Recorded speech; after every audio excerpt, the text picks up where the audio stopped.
Today I wanted to talk about living below your means if you ever want to be financially free. My name's Thomas Regan. Over the last 4 years, me and my wife have 20x our equity position in our property portfolio. And the reason we invest in property is to become financially free. Now, I say most property investors, when they get started out, they have to live very frugally to get to the point where they have enough savings or have the ability to save enough money to buy an investment property or buy a home to live in or whatever it be, unless they're getting donated money from somewhere, right? But what I want to say to you guys is, when you grow up and you move out of home, it's very exciting to have your own space and have your own freedom. And I find a lot of the time what people tend to do is they live their best life, right? And they spend the majority of their money, the majority of their income on having the highest cost lifestyle.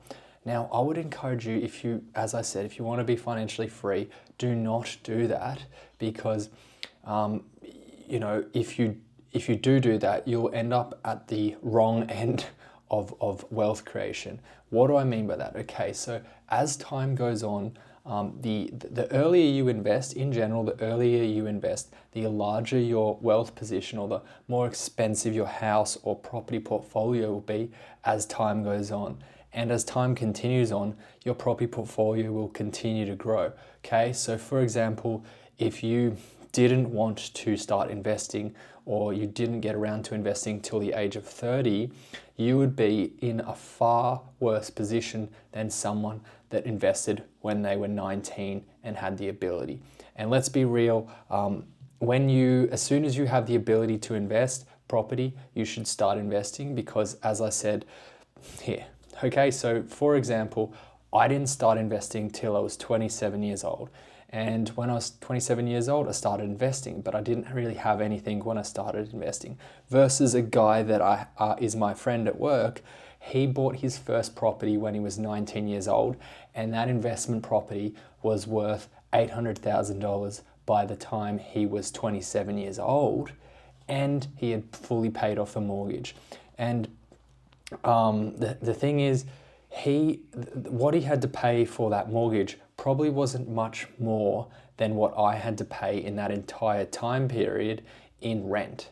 So, whereas you might say that from the ages of 19 till 27, I was focusing on having my best life in my lifestyle, right? So, knowing what I know now, I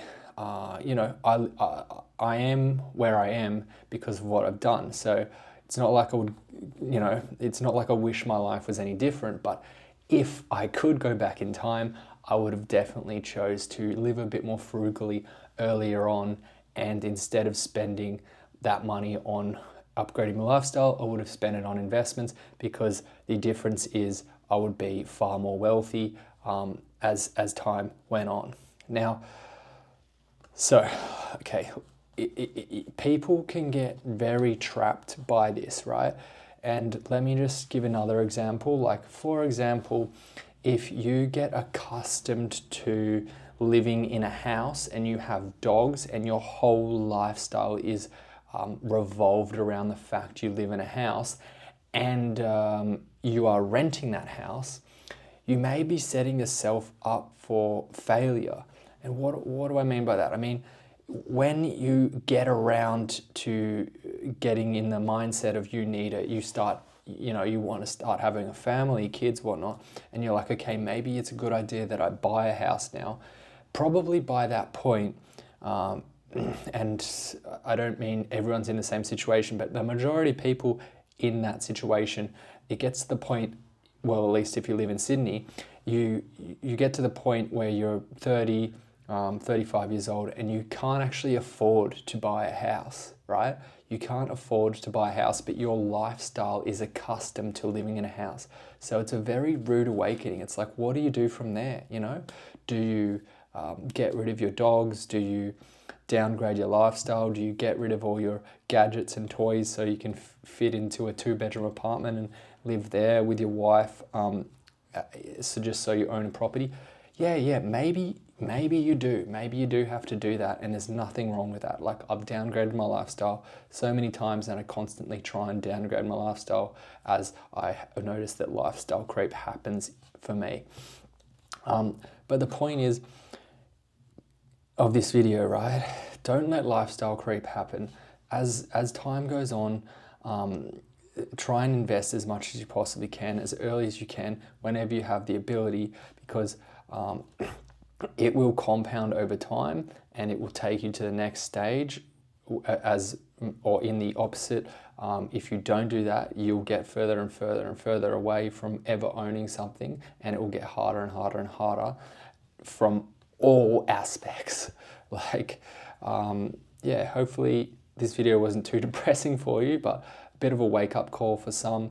And yeah, if you're 19 and you have the ability to make a vacant investment purchase or buy a home or whatever, no matter how small it is, crack in, get into it. Or if you're a bit older like me and you didn't start thinking about investing till you were in your late 20s or early 30s, you can still do it. You just have to really cut back on the expenses, probably drastically change your lifestyle, and start from the bottom, I guess. Like, that's what I had to do. I had to start from the bottom. I had to buy a property in a place where I didn't necessarily want or like living, but that is how it starts, and you can build from there. See you guys next time. Bye.